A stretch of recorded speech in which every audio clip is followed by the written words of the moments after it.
Organ donation is not a frequently discussed topic within the family home. Yet if it was one of your family members or friends who needed an organ, you would do anything to get it. So when did your illness first start to affect your life? It's probably always affected me, I'm not sure, but I got diagnosed about 10 years ago.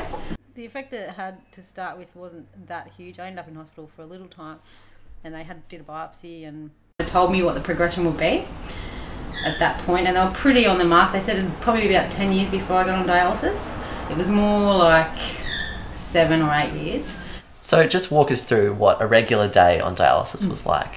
With hemodialysis, which is the one I ended up doing, I would go to work and I'd have to leave work at 3 o'clock on dialysis days, which were 3 times a week, on Monday, Wednesday and Friday.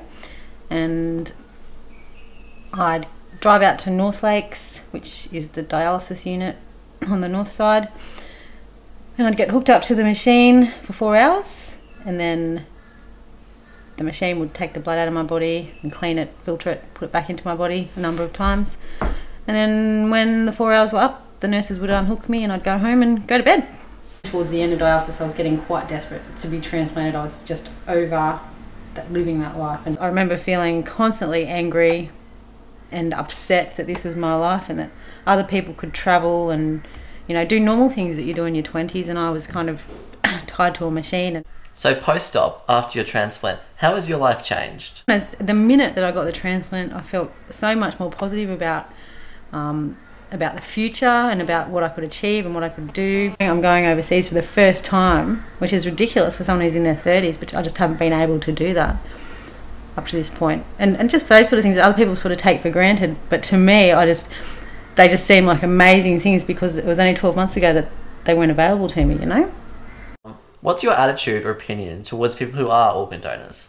The fact that they're making that decision in such a kind of traumatic time, and the fact that they made that decision in my case and said yes, to me I think is pretty amazing.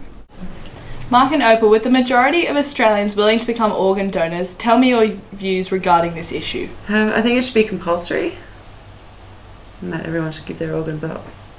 Why? Because there's people out there that need them. Mark, would your personal opinion affect whether or not you gave the doctors the final okay regarding Opal's organs? No, my personal opinion wouldn't, because it'd have to be her wishes. Opal, given that it is the family's final decision and knowing that Mark doesn't want to donate his organs, what would you say to the doctors that asked you? I'd probably tell him to take them. He's not going to know. Even with your conflicting beliefs, if you were ever in a position where you needed to replace an organ, would you accept the surgery? Yes, I would accept the surgery. Why would that be? It's quite obvious that I would need the organs. It's very hypocritical to say that you wouldn't give them up, but you'd accept it. They'll never understand the impact that it's had on my life.